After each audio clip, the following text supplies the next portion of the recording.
ఎలా ఉందంటారు madam? రవన్న fans ఇక్కడ అంతా, మేమంతా రవితేజ అన్న ఫ్యాన్స్. సినిమా బాగుందా బాగాలేక మేము ఎంజాయ్ చేస్తామైన సినిమా అంతే. ఓకే. అంటే ఇప్పుడు పాత సినిమాలని గుర్తు చేసేలా ఉంది అంటున్నారు. మరి అది నిజమే అంటారా? అట్లా ఉంటుంది. పాత సినిమాలని కాదు, స్టోరీ కథ ఎలా ఉంటుందో అట్లా ఉంటుంది. దానికి దీనికి పోల్చుకో ఉంటుంది. స్టోరీ ఎలా ఉంటుంది, కథ కూడా అలా ఉంటుంది. హీరోయిన్స్ యాక్టింగ్, రవితేజ గారి యాక్టింగ్ ఎలా ఉంది? బాగుంది. కొత్తగా తీసిర్రు, మంచి ఒక డిఫరెంట్ యాంగిల్లో తీసుకొచ్చారు. ముగ్గురు హీరోయిన్లు మాత్రం చాలా కొత్తగా చేసిరు, చాలా బాగా చేసిరు. ముగ్గురున్నారా? అంటే ఇద్దరు ఉంటారు, ఇంకొక ఆమె ఫ్రెండ్ లెక్క ఉంటారు అనమాట. ఓకే. మరి సునీల్ గారు చాలా రోజుల తర్వాత కమెడియన్ గా వచ్చారు కదా, ఆయన యాక్టింగ్ ఎలా ఉంది? అరే చాలా రోజుల తర్వాత స్క్రీన్ సునీల్ చూసినాక చాలా హ్యాపీగా ఫీల్ అయినాం. ఆయన కామెడీ మళ్ళీ కంబ్యాక్ అని చెప్పొచ్చు. ఓకే. ఇప్పుడు వచ్చిన 3 సినిమాలలో ఏ సినిమా బాగా హిట్ అవుతుందంటే ఏది బాగుంది అంటారు? ఒకటే చెప్తున్నా, 3 సినిమాలు మనే, అన్ని సినిమాలు మనం చూస్తాం. First megastar +1, second plus Ravi Teja గారిది. ఇప్పుడు వచ్చే 2 సినిమాలు కూడా శర్వానంద్ గారికి ఇంకో సినిమా కూడా హిట్ కావాలి. ఈ సంక్రాంతికి అన్ని సినిమాలు హిట్ కావాలి, అన్ని బ్లాక్ బస్టర్ కావాలి. టికెట్ రేట్స్ గురించి కూడా ఏదో చెప్తున్నారు కదా, మరి వర్తబుల్ అని ఇప్పుడు పెట్టినందుకు, మీరు చూసినందుకు? నేను ఒకటే చెప్తున్నాను, టికెట్ రేట్ పెంచింది అనుకో పబ్లిక్కి చాలా ఇబ్బంది అవుతుంది. అంటే ఇప్పుడు 600 రూపాయలు పెట్టిన ఓలుకుంటారు, టికెట్ కొనుక్కోలేరు. తక్కువ పెడితే జర బాగుంటుంది. ఒక 250, ఒక 300 పెట్టి ఒక 100 రూపీలు పెంచినా కూడా బాగుంటుంది. మనీ 600 అంటే ఇప్పుడు పేదవాళ్ళు ఉంటారు, మాస్ మిడిల్ క్లాస్ వాళ్ళు ఉంటారు. ఒక టికెట్ కొనుక్కోవాలంటే కొనుక్కోలేరు. ఇప్పుడు ఫ్యాన్స్ కోసం ఇప్పుడు చూడాలని ఒక ఇంట్రెస్ట్ ఉంటుంది. అంత 600 అంటే కొనలేము. ఒక 350 పెట్టారు అనుకో, ఒక 300 పెడితే తీసుకోవచ్చు. సినిమా ఎలా ఉంది? ఒకటే చెప్తున్నా, సినిమా మాత్రం రవితేజ ఫ్యాన్స్కి ఎలా కావాలనుకున్నాం అలా ఇష్టం. రవణ సూపర్. యాక్టింగ్ అయితే చింపేశారు. ఎలా అంటే ఒక రియాలిటీ క్యారెక్టర్ అనమాట. అంటే ఎవరైనా పెళ్ళైన వాళ్ళు, పెళ్ళైన తర్వాత ఎవరైనా పక్క దేశానికి పోయా, పక్క రాష్ట్రానికి పోయినా, పక్క ఊరికి పోయినా, ఎవరినైనా ప్రేమించినా, ఆ ప్రేమించిన దాంతో జంచికి జమ్మ అయినా కూడా తర్వాత మళ్ళీ వచ్చి సచ్చినట్టు పెళ్ళంతో కాపురం చేయాలి. కాబట్టి ఆ పెళ్ళంతో వచ్చే సమస్యల్ని క్లియర్ చేసుకొని ఆ ప్రాబ్లమ్ని మళ్ళీ క్లారిటీగా సమస్య మొత్తం క్లియర్ చేసుకోవడం ఈ సినిమా. కాబట్టి సినిమా చూస్తున్న సేపు ఒకటే కామెడీ, సినిమా చూస్తున్న సేపు ఒకటే నువ్వు, గ్యాప్ లేదు అసలు. పాటల్లోనూ కామెడీయే, డ్యాన్సుల్లోనూ కామెడీయే, స్టోరీలోనూ కామెడీయే. ఈ అమ్మ పడవ సినిమా మొత్తం కామెడీ, ఫుల్ కామెడీ.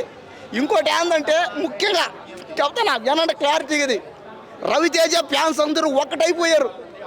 థియేటర్ రాగానే ఓళ్ళు వదిలేశారు అన్నీ. ఎక్కువడు తక్కువ సమస్య అంతా లేకుండా పోయింది. అందరూ బంధువులు అయిపోయారు. మీరు కూడా ఎవరికి ఫ్యాన్స్ అయి ఉంటారు. ఇక్కడ మీ అభిమానులు థియేటర్లు పోండి. ఈ సంక్రాంతికి ప్రతి సినిమా పోవాలి, మీరంతా బంధువులు అయిపోవాలి. ఆ సినిమాలో మెసేజ్ అదే, ఆ సినిమా తీయడం కారణం అదే. ఇదే బాగుంది, అది బాగుంది, అన్నీ బాగున్నాయి. ఏదైనా బాగుంది, అన్నీ బాగున్నాయి అన్నా. ఇటు లోకి. కాబట్టి మా సినిమాలు తీయండి, 100 మంది అమ్మాయిలతో డ్యాన్స్ వేసుకోండి. నాకు వన్ టైం వాచబుల్ బ్రో. ఈ సినిమా అయితే వన్ టైం వాచబుల్ అని, ఎందుకంటే సెకండ్ హాఫ్ కొంచెం లాగ్ అయింది. ఆ లాగ్ లేకుండా ఉండదంటే కొంచెం హిట్ వచ్చేదేమో నాకు తెలిసినంత వరకు. ఇప్పుడు పోటీ ఉంది కదా, సో పోటీ వల్ల నాకు ఇది వన్ టైం వాచబుల్ అనిపించింది. నేను ఆల్రెడీ 3 సినిమాలు చూశాను. 3 సినిమాలలో నాకు శంకర్ వరప్రసాద్ చాలా బాగా నచ్చింది. సో దాంట్లో కామెడీ అంటే ఇలా తక్కువ ఉంది. సో కొంచెం మేబీ ఛాన్స్, ఎందుకంటే ఇప్పుడు పోటీలో ఉన్నప్పుడు వేరే టైంలో చూసుకొని చేస్తే బాగుండేది అనిపించింది నాకు. సునీల్ గారి కామెడీ కంటే సత్య గారి కామెడీ చాలా బాగా అనిపిస్తుంది. సత్య గారు అసలు ఫస్ట్ నుంచి మిమ్మల్ని ఒక 20 మినిట్స్ ఈజీగా నవ్విస్తాడు. స్టార్టింగ్ మొత్తం సత్య గారితో ఉంటుంది, చాలా బాగా నవ్వించాడు. అతనికి దొరికిన ఒక మంచి రోల్ అని చెప్తాను నేనైతే. ఈ సినిమా చాలా బాగా నవ్వించాడు. Just one time watchable. 2.5 songs 3 songs ఉన్నాయి. ఒకటి సూప్ సాంగ్ ఉంది. 4 సాంగ్స్ చాలా బాగున్నాయి. ఇంకా అది తను సెలెక్ట్ చేసుకున్న స్టోరీల మీద ఆధారపడి ఉంటుంది బ్రో. మనం ఏం చెప్పలేం కదా. తనకు ఎప్పటి నుంచో ఉంటున్నాడు, తనకి ఏ స్టోరీ తీసుకోవాలో తనకు తెలియదా. సో తను తీసుకునే స్టోరీ ప్రకారమే సినిమా నాలెడ్జ్ అనేది ఉపయోగపడి ఉంటుంది. సో తనకు తెలిసే ఉంటుంది. సో కంబ్యాక్ ఇస్తాడు, త్వరలో చూద్దాం. మంచి కంబ్యాక్తో రావాలని మనం కూడా కోరుకుందాం. Thank you bro, thank you very much. Perfect family movies చేశాడండి, ఫ్యామిలీ ఫిల్మ్ డైరెక్టర్. ఫ్యామిలీతో చూడొచ్చండి. సంక్రాంతికి చూడాల్సిన మూవీస్లో ఫ్యామిలీ మూవీకి ఎక్కువ ఇంపార్టెన్స్ ఇస్తారు మన వాళ్ళు. అలాంటి పర్ఫెక్ట్ ఫ్యామిలీ మూవీ ఇది. అంటే డ్యూరేషన్ కొంచెం ఎక్కువ ఉన్న ఫీల్ వస్తుంది, బట్ ఆ ఫీలింగ్ని ఓవర్కమ్ చేసేది entertainment, non stop energy, situational comedy, social media trending అయ్యే డైలాగ్స్, ఆ సిచ్యువేషన్ కామెడీని బాగా యూజ్ చేసుకున్నారు. అదే హెల్ప్ అయింది సినిమాకి. అండ్ సాంగ్స్ కూడా చాలా ప్లస్ అయ్యాయి. Background score, song duration wise కొంచెం ల్యాగ్ అండి, ఎక్కువ ల్యాగ్ అంటే ఏమి ఉండదు. అంటే వాడుకునేది 100% అంటే మీ పూర్తి స్థాయిలో వాడుకునేంత లేదు సిచ్యువేషన్. బట్ స్టిల్ ఉన్న వరకు వెన్నెల కిషోర్ గారు కావచ్చు, సత్య గారు కావచ్చు, మన బలగం గౌడ్ గారు కావచ్చు, ఉన్న సీన్స్ అన్నీ బాగానే పేలినాయి. ఎక్కడ పే ఆఫ్ అవ్వని సీన్ కానీ పేలని సీన్ కానీ ఉండట్లేదు. ప్రతి సీన్ దాదాపు పేలిన సాంగ్స్, మంచి మంచి లొకేషన్స్, రిచ్ ప్రొడక్షన్ వాల్యూస్ అండి. ప్రొడ్యూసర్ గారు అయితే చాలా ఖర్చు పెట్టారు సినిమాకి, అది కనిపిస్తుంది స్క్రీన్ మీద. రవితేజ గారు ఇంతకుముందు సినిమాలు కొంచెం డిసప్పాయింట్ చేసిన విషయం మీరు అంటున్నారు వాస్తవమే. బట్ స్టిల్ ఇది అట్లా డిసప్పాయింట్ ఏం చేయదు. పెట్టిన పైసా వసూలు, టికెట్ ప్రైస్కి 100% పైసా వసూలు. లేదండి, ఫెయిల్యూర్ మూవీ అసలు 100% కాదు. ఇంతకుముందు కొన్ని అవ్వచ్చు, బట్ స్టిల్ ఇదైతే ఫెయిల్యూర్ మూవీ కాదు. పర్ఫెక్ట్ ప్రాపర్ సంక్రాంతి మూవీ ఇది, 100% Sankranti movie, that family movie. Top 3లో ఉంటుందండి ఈ మూవీ అయితే, 100% టాప్ 3లో ఉంటుంది మూవీ. సంక్రాంతి ఫిలిమ్స్లో వచ్చిన డబ్బింగ్ ఫిలిమ్స్తో కలిపి ఒక 8 సినిమాలకు వచ్చాయి. అందులో టాప్ 3 అయితే ఉంటుందండి. Perfect family. ఓవరాల్గా నా వరకు చూసుకుంటే సినిమా పేరు చెప్పొద్దా మీకు? సార్ రవితేజ గారి సినిమాలతో గత సినిమాలతో పోలిస్తే బెటర్ మూవీ. చాలా అంటే చాలా బాగా అనిపించింది. కామెడీ పరంగా అయితే సూపర్ అనమాట. స్టోరీ కావాలి మాకు, లాజిక్స్ కావాలంటే మాత్రం ఈ సినిమాలో వీళ్ళు కనిపించావు. ఓన్లీ కామెడీని నమ్ముకుని ఫస్ట్ నుంచి లాస్ట్ వరకు వెళ్ళిపోతూ ఉంటుంది. ఇంకా సునీల్ గారు, సత్య గారు కామెడీ అయితే ఫస్ట్ ఆఫ్ చాలా ఎంజాయ్ చేస్తారు. మెయిన్ లీడ్గా సత్య మాత్రం సూపర్ అనమాట. చాలా అంటే చాలా బాగా అనిపించింది. ఇంకా రవితేజ గారు, సత్య గారు ఫస్ట్ హాఫ్లో మాత్రం నెక్స్ట్ లెవెల్లో పెడతారు. బట్ సెకండ్ హాఫ్ వచ్చేది ఏంటంటే స్టోరీ రొటీన్ అయిపోతుంది, స్క్రీన్ ప్లే రొటీన్ అయిపోతుంది. అది కొంచెం బోర్ కొడుతుంది. కామెడీ అయితే ఎక్కడ తగ్గదు. కామెడీ మీరు ప్రతి ఫ్రేమ్లో ఎంజాయ్ చేస్తారు. ఇంకా సెకండ్ హాఫ్ వచ్చేప్పటికి ఏంటంటే సునీల్ గారి కామెడీ కూడా కొద్దిగా ఉంటుంది. ఇంకా క్లైమాక్స్లో మళ్ళీ సత్య గారు వచ్చి మళ్ళీ నవ్విస్తారనమాట. అంటే క్లైమాక్స్ అనేది ఇంకా దీనికి ఇంతే, కొన్ని జడ్జిమెంట్ కూడా ఇవ్వలేదు, దీనికి ఇంతే అని చెప్పేసి ఇంకా అలా వదిలేసారు క్లైమాక్స్ని. సో కామెడీ కోసం వెళ్ళి ఆ ఫ్యామిలీని తీసుకెళ్ళి హాయిగా నవ్వించి 2 గంటల సేపు బయటికి తీసుకురావచ్చు. అంతే. ఇది సూపర్ బ్లాక్ బస్టర్ అనే దానికన్నా ఒకసారి హ్యాపీగా వెళ్ళి నవ్వుకుని రావచ్చు. గత సినిమాలతో పోలిస్తే రవితేజ గారి క్లాసీగా కామెడీ టైమింగ్ బాగుంది గత సినిమాలతో పోలిస్తే. అంతే.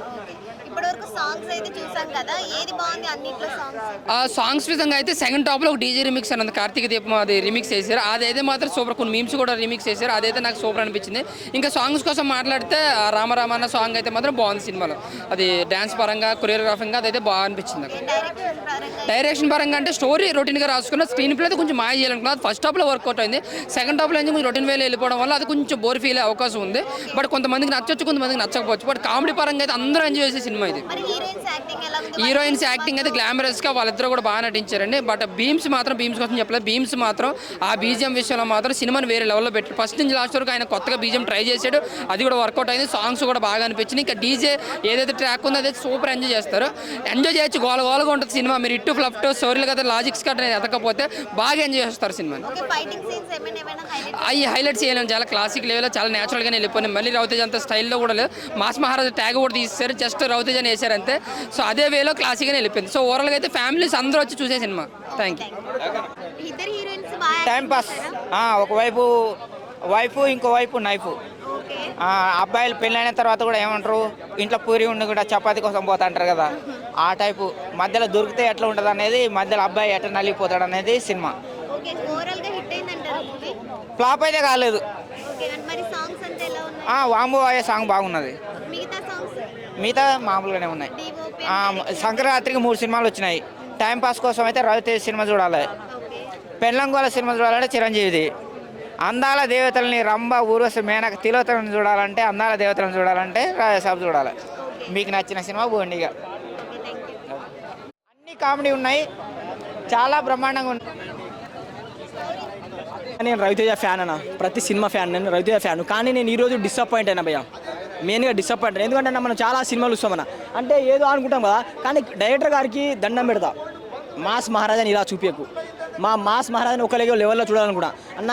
సిట్టులు లేక కష్టాల్లో ఉన్నామన్నా, కానీ డైరెక్టర్ గారు మీరు తీసుకునే విధానమైనా ఓకే. నాకు నచ్చింది ఏంటంటే భయ్య, హీరోకి ఆయన ఎంటర్టైన్మెంట్, ఆయన టైమింగ్ బాగుంది. కానీ స్టోరీ పరంగా ఎందుకు అనవసరమైన కామెడీ ఎందుకు, వర్కౌట్ కానీ కామెడీ ఎందుకు, అంత పెద్ద కాస్టింగ్ వేసుకొని అంటే ఏది పెడితే తీసేవాడు చూడడు ప్రజలు.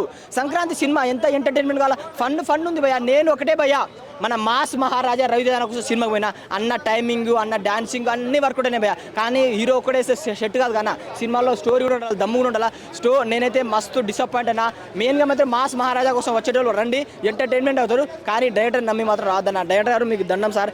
నా మాస్ మహారాజాలో ఇలాంటి అంటే అంటే లెంత్ ల్యాగ్ ఏం చూడడం తెలిసిపోతుంది నీకు అప్పుడే ఆ వర్కౌట్ కానీ అంటే ఈ సినిమాలో ఏంటంటే ఫుల్గా కామెడీ పెట్టేసి హిట్ అయిపోతుంది అని అట్లా పెడితే వర్కౌట్ కాదు కదా, దాంట్లో దమ్ము కూడా ఉండాలి కదా అది. సో నేను బాస్ సినిమా వచ్చి ఎంత మంచిగా ఉంటే కామెడీ ఉంది, టైమింగ్ ఉంది, ఎమోషనల్ ఉంది, అన్నీ ఉన్నాయి. కానీ దీంట్లో ఏదో మిస్ అయింది చూసుకోండి. కానీ మాస్ మహారాజా ఫ్యాన్గా నేను బాధపడుతున్నాను. అంటే సునీల్ గారి టైమింగ్ అర్థమైంది, కానీ కొన్ని డైలాగ్ నీకు అసలు వర్కౌట్ కదా కామెడీ. అంటే మరీ అంత దారుణంగా తీయద్దు, తీస్తే ఒక లెవెల్లో తీయాలి. మెయిన్గా మాత్రం మాస్ మహారాజా సినిమా చూడండి భయ, అంతే భయ. నేను ఇక డిసప్పాయింట్ అయినా, సారీ అన్న. ఎలా ఉంది? సినిమా కొంచెం యావరేజ్ అనిపించిందండి, కానీ కామెడీ అయితే ఓకే, కామెడీ బాగుంది. అండ్ స్టోరీ అయితే స్టోరీ అక్కడ ఏం లేదు. ఫస్ట్ ఆఫ్ ఆల్ ఏదో రొటీన్ స్టోరీ ఉంది. ఏదో పెళ్ళైన తర్వాత భార్య ఉన్నాక వేరే అమ్మాయిని చూడడము, వేరే అమ్మాయితో ఎఫైర్స్ పెట్టుకోవడం వల్ల ఎలా ఉంటుంది, 10 మంది వచ్చి చెప్తారు అండ్ వాళ్ళ భార్యకి మీ ఆయన తప్పు చేస్తుండు, వేరే అమ్మాయిని చూసుకున్నాడు అని చెప్తే అతను ఏమంటాడంటే ఆ భార్య నమ్మదు, మా ఆయన అలాంటి వాడు, మా ఆయన శ్రీరామచంద్రుడు, మా ఆయన అలాంటి తప్పు చెయ్యడు అంటాడు. లాస్ట్లో ఇతను నేను చేసిన తప్పు అని చెప్పేసి తన భార్యకు చెప్తే ఏ విధంగా రియాక్షన్స్ ఉంటాయి అని చెప్పే కాన్సెప్టే ఈ స్టోరీ ఫస్ట్ ఆఫ్ ఆల్. అంతేగాని మీరు అనుకున్నంత లెవెల్లో ఒక ఊప్స్ మాస్ మహారాజా కంటే యావరేజ్గా ఉంది ఫస్ట్ ఆఫ్ ఆల్ సినిమా. ఈ సినిమా మీరు ఇందులో ఉన్న యాక్టర్స్ని కరెక్ట్ వాడుకోలేదు ఫస్ట్ ఆఫ్ ఆల్. అసలు ఎంతమంది యాక్టర్స్ని పెట్టినా, ఎంతమంది కమెడియన్స్ పెట్టినా స్టోరీలో దమ్ము లేనప్పుడు వేస్టే కదా. నేను చాలా డిసప్పాయింట్ అయిపోయాను, చాలా బోర్ అనిపించింది ఫస్ట్ ఆఫ్ ఆల్. అరే ఎక్కడ ఏముంటుంది, ఇంకా ట్విస్టులు ఉంటాయా, వేరే లెవెల్లో ఉంటుందా అంటే మొత్తం స్టోరీ ఒక మూవీ లైన్లోనే ఉంది. అసలు భర్త మహాశైలు ప్రతి ఒక్కరు చూడండి. మీరు పెళ్ళైన తర్వాత తప్పు చేస్తే మాత్రం మీ వాడికి చెప్పకండి. ఇది మాత్రం చెప్పారు అనుకోండి మీ పని అంతే అని చూపించారు. కానీ ఒక జనరేషన్ బట్టి ఉంటుంది అనుకున్నారు, కానీ పబ్లిక్ కరెక్ట్ తీసుకోలేదు దీన్ని ఫస్ట్ ఆఫ్ ఆల్. కానీ అలా రొటీన్ అయిపోయింది స్టోరీ. సత్య గారి కామెడీ చాలా బాగుంది. సునీల్ గారిని కూడా అంత వాడుకోలేదు ఫస్ట్ ఆఫ్ ఆల్. వెన్నెల కిషోర్ గారు కూడా అంత వాడుకోలేదు. ఇందులో మెయిన్ అసలు కామెడీ పర్పస్లు అంటే సత్య గారికి ఒక సాంగ్ ఇచ్చారు, ఆయనకు ఒక హీరో సాంగ్ ఇచ్చారు, అంత బాగుంది. కానీ కొంచెం డిసప్పాయింట్ అనిపిస్తుంది నాకైతే. ఓవరాల్గా అయితే కొంచెం వచ్చిన మూవీస్లలో ఇది థర్డ్ ప్లేస్లోకి వచ్చేసింది ఫస్ట్. కానీ చూడండి ప్రతి ఒక్కరు డిసప్పాయింట్. మేము ఏదో ఉన్నదన్నట్టు చెప్తామండి. స్టోరీ మొత్తం ఇదే, ఇంకా వేరే ఏం లేదు first. Movie family entertainer, comedy, romantic. Ravi Teja గారు అంటేనే మాస్ మహారాజా. అన్నీ బాడీ లాంగ్వేజే ఆయనకి హైలైట్. ఈ వర్షన్లో వచ్చేసి భర్త మహాశైలికి విజ్ఞప్తి అన్న టైటిల్లోనే భర్త ఎలా ఉండాలి, బట్ మనసుకి మెదడికి మధ్యలో డిస్టర్బెన్స్ జెంట్స్ ఫేస్ చేసే విధానాన్ని దేన్ని మనము పాయింట్అవుట్ చేయకుండా జస్టిఫికేషన్ ఇవ్వాలి. అండ్ కూడా చాలా కూల్గా ఇచ్చారు. రవితేజను ఒక రకంగా గ్లామర్ ప్రకారం చూస్తే కనుక చాలా ఇన్నోసెంట్గా కనబడుతున్నాడు మూవీలో. సాంగ్స్, బీమ్స్, మ్యూజిక్ కూడా హైలైట్ అని చెప్పచ్చు. కామన్ పాయింట్సే, కానీ చూపించే విధానంలోనే ఒక మంచి ఎంటర్టైన్మెంట్ కింద దీన్ని చూస్తే కనుక సినిమా చాలా బాగుంటుంది. టోటల్ టీమ్, ప్రొడక్షన్ వాల్యూస్ కానీ, కెమెరా కానీ, మ్యూజిక్ కానీ, లొకేషన్స్ కానీ, ఎవ్రీథింగ్ ఈజ్ ఓకే. బట్ ఏంటంటే మనం ఆల్రెడీ వన్స్ అప్ టైము ఈ ఫ్యామిలీ జోనల్లో చాలా చూస్తుంటాము. బట్ ఇది ఏంటంటే ఒక కెరీర్కిను ఒక ఎవరికి ఎట్లా మనం బేస్ అవ్వాలన్న పాయింట్లతోనే క్యారీ చేశారు. వాచ్ చేయొచ్చు. మెగాస్టార్ గారి సినిమా, సీనియర్సే కదా, ఎంజాయ్ ద మూవీ అంతే. మహాశైలకు విజ్ఞప్తి, నేను ఇచ్చే విజ్ఞప్తి ఏం లేదు, ఆయనే చెప్పాడు ఆల్రెడీ. సో ఎంటర్టైన్మెంట్ ఫిలిం అంటే నాకు ఒక ఇంట్లో ఇల్లాలు, వంటింట్లో ప్రియురాలు, పెళ్ళం ఊరెళ్తే, ఆవిడ మావిడే సినిమాలు ఎలా ఉంటాయో ఆ ప్యాలెట్ అంటే కొంత ఆ ఫ్లేవర్ కనిపిస్తూ ఎంటర్టైన్మెంట్వే కంప్లీట్గా. రవితేజ గారు ఆయన మార్క్ ఎంటర్టైన్మెంట్ తోటి, అండ్ వెన్నెల కిషోర్ గారు, సునీల్ గారు, వాళ్ళిద్దరి కాంబినేషన్లో కామెడీ కంప్లీట్గా వర్కౌట్ అవుతూ, మధ్యలో సత్య గారు ఎంటర్టైన్ చేస్తూ, వైవా హర్ష గారు ఎంటర్టైన్ చేస్తూ, సో ఓవరాల్గా ఒక కంప్లీట్ ప్యాకేజ్ ఆఫ్ ఎంటర్టైన్మెంట్ లాగా వచ్చింది సినిమా. అండ్ సాంగ్స్ చాలా చాలా బాగున్నాయి, సాంగ్స్ బాగా నచ్చాయి నాకు. ఫుల్గా సాంగ్స్ మంచి ఎనర్జీని ఇచ్చాయి. అండ్ లేదు, ఇద్దరు ఒకలే, సేమ్ లెవెల్ ఆఫ్ ఇద్దరిది సేమ్, ఎవరు ఎక్కువ లేదు ఎవరు తక్కువ లేదు, ఇద్దరిది same entertainment, same level off screen presence everything was అంతే. సో ఎక్కడ ఒకరిది ఎక్కువ వీళ్ళు తక్కువ అనేది ఏం లేదు. ఎంటర్టైన్మెంట్ బాగుంది మెయిన్గా. అంటే మనకు కావాల్సిన సినిమా వచ్చాము డబ్బులు పెట్టంటే ఎంటర్టైన్మెంట్ కావాలి, ఫ్యామిలీస్తో కూర్చొని చూడాలి. సో అలాంటి ఫ్యామిలీతో కూర్చొని సినిమా అయితే ఖచ్చితంగా భర్త మహాశైలకు వినొచ్చు.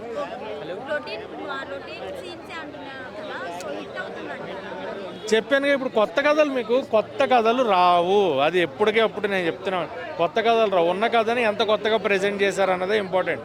సో ఎంటర్టైన్మెంట్ కానీ కామెడీ కానీ చాలా బాగా వర్కౌట్ అయిందండి. రోహన్ మెయిన్గా రోహన్ గురించి మాట్లాడాలి. రోహన్కి రవితేజ గారికి మధ్యన వచ్చే సీన్స్ కంప్లీట్గా అవుట్ అండ్ అవుట్ ఎంటర్టైన్మెంట్ లాగా ఉంటాయి వాళ్ళిద్దరి మధ్యన. సో ప్రతి సీన్ నేనైతే నవ్వుకున్నా, నేను ఎంజాయ్ చేశా. మనం సినిమాని నవ్వాము, ఎంజాయ్ చేసామంటే that is what success it's. So నాకు అది భర్త మహాశైలకు విజ్ఞప్తి ఇచ్చింది, రాజాసాబు ఇచ్చింది, అండ్ మనశంకర్ వరప్రసాద్ గారు ఇచ్చింది. సో పండగకి ఈ సినిమా లేదు, ఫ్యామిలీస్ అందరూ కూడా అన్ని సినిమాలు చూసిన 3 సినిమాలు వర్తే. థియేటర్కి రండి, చూడండి, సినిమాలను ఎంజాయ్ చేయండి. నాకు 3 ఒకటే ప్లేస్ ఇస్తా. 3 ఒకలాగే ఉన్నాయి. అంటే సూపర్ హిట్ అని చెప్పను, మరీ ఫ్లాప్ అని చెప్పను. నా వరకు ఎంజాయ్డ్ ద 3 ఫిలిమ్స్. సంక్రాంతికి కావాల్సిన మన ఎంటర్టైన్మెంట్లో 3 ఫిలిమ్స్ ఒకటే ప్లేస్లో నిలబట్టే 3టికి ఒకటే రేంజ్ ఇస్తా. నెక్స్ట్ 2 ఫిలిమ్స్ కోసం వెయిట్ చేస్తున్నా.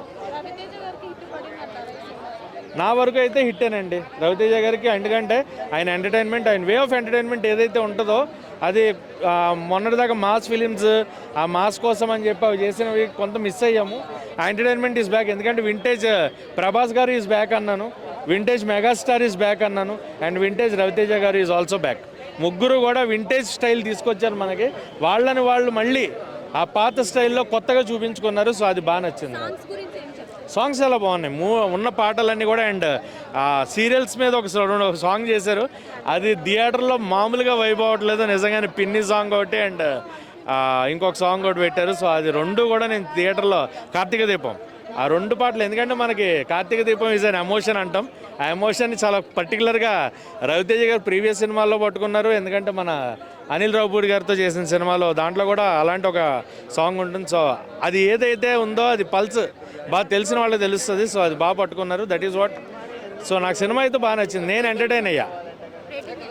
రేటింగ్ అంటే చెప్పాను కదా, సెకండ్ హాఫ్ కొంత ల్యాగ్ ఉన్నాయి. నాకు సినిమాలు చెప్పిన 3 సినిమాలు అంతే ఉన్నాయి. సినిమాలు సెకండ్ హాఫ్ ల్యాగ్ ఉన్నాయి. సెకండ్ హాఫ్ కొంచెం మనం కొంత హోల్డ్ చేసుకుంటే క్లైమాక్స్ ఎంజాయ్ చేస్తాం మళ్ళీ. సో క్లైమాక్స్ కోసం అండ్ ఫస్ట్ హాఫ్ కోసం 2.25 ఇస్తాం.